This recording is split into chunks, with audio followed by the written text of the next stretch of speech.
ఇప్పుడు మనం అన్నం చేసుకున్నాము. ఇది ఇప్పుడు చికెన్ కర్రీకి కావాల్సిన పదార్థాలు: ఆనియన్స్, మిర్చి, కరివేపాకు, కొత్తిమీర, 2 టమాటాలు,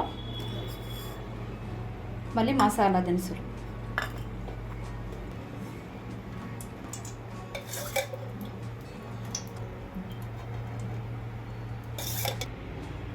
ఇప్పుడు ఆయిల్ వేసుకున్నాము. ఆయిల్ వేసుకున్న తర్వాత మసాలా దినుసులు వేసుకున్నాము. సాజీరా, ఇలాచి, లవంగం, చెక్క.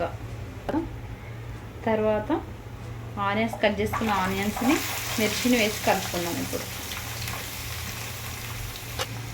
ఇప్పుడు దీన్ని కలుపుకుందాం. ఇవి ఆనియన్స్ కొద్దిగా దూరగా అయ్యేంత వరకు ఉంచుకుందాం.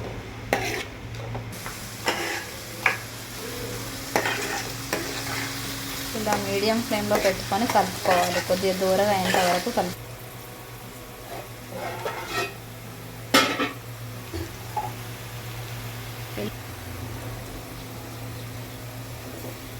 ఇలా మరిగిన తర్వాత ఈ నీటిలో ఈ బియ్యాన్ని వేసుకున్నాం. నేను దొడ్డు బియ్యాన్ని తీసుకున్నాను.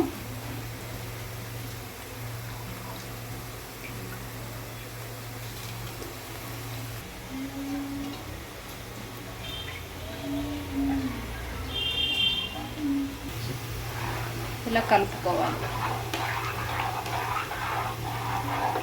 కలుపుకున్న తర్వాత మూత పెట్టుకున్నాక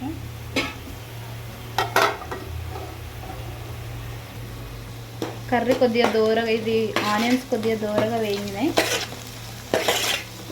ఇప్పుడు మనము పసుపు, మళ్ళీ అల్లం పేస్ట్,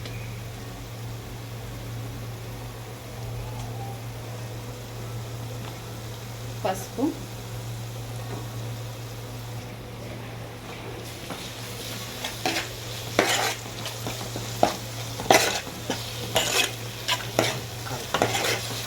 ఇలా కలుపుకోవాలి.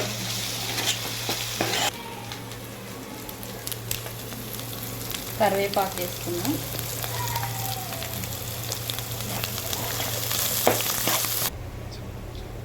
ఇప్పుడు చికెన్ వేసుకుందాము.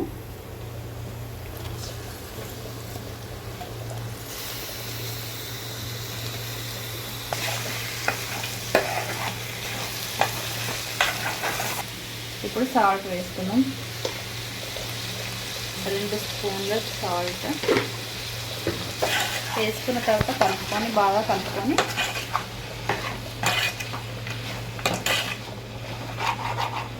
ఇలా కలుపుకున్న తర్వాత మూత పెట్టుకుందాము. అది కొద్దిగా ఉడికింత వరకు మూత పెట్టుకుందాం. ఇప్పుడు ఇక్కడ పక్కన అన్నం ఉడుకుతుంది. నేను ప్లేట్ తీసేసి పెట్టుకున్నాను. ఒకసారి కలుపుకొని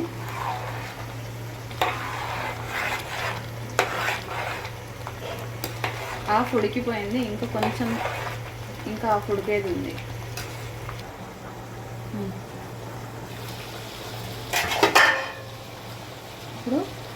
ఇప్పుడు టమాటాను వేసుకున్నాము.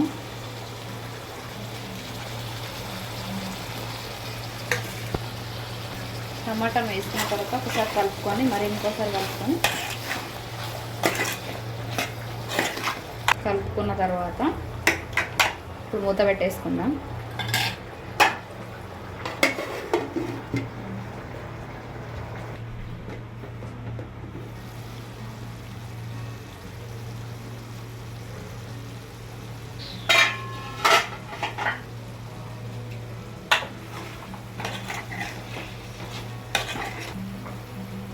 ఇప్పుడు కారం వేసుకున్నాము.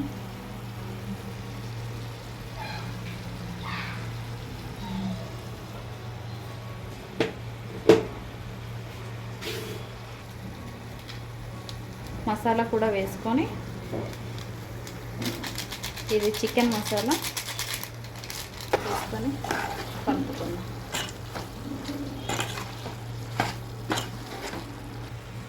ఇలా బాగా కలుపుకున్న తర్వాత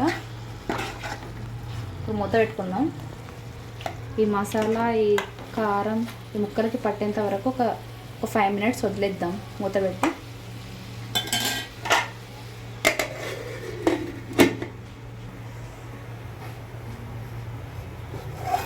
బగారా రైస్ రెడీ అయింది.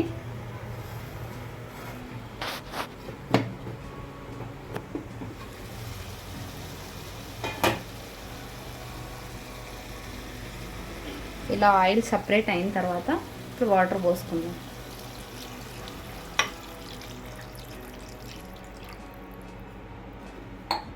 కలుపుకుందాం. మీకు ఇంకా వాటర్ కావాలనిపిస్తే ఇంకొద్దిగా పోసుకోవచ్చు, మీ గ్రేవీ లాగా కావాలి అంటే. నాకైతే సరిపోయింది. ఇప్పుడు వాటర్ పోసుకున్నాం కదా, ఇప్పుడు కలుపుకున్న తర్వాత మూత పెట్టుకుందాం.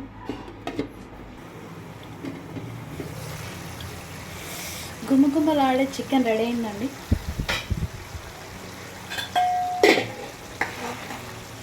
మంచిగా ఉడికిపోయింది.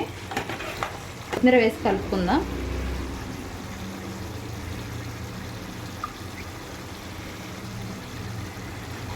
మంచిగా ఉడికిపోయింది.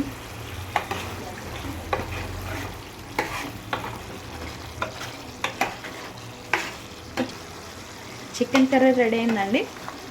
ఇప్పుడు స్టవ్ ఆఫ్ చేసి మనం సర్వ్ చేసుకుందాం.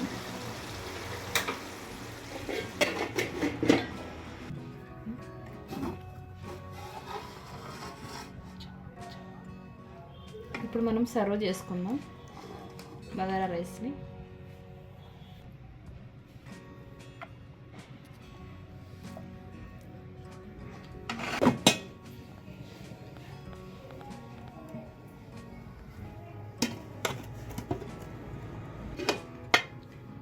కర్రీని వేసుకుందాం.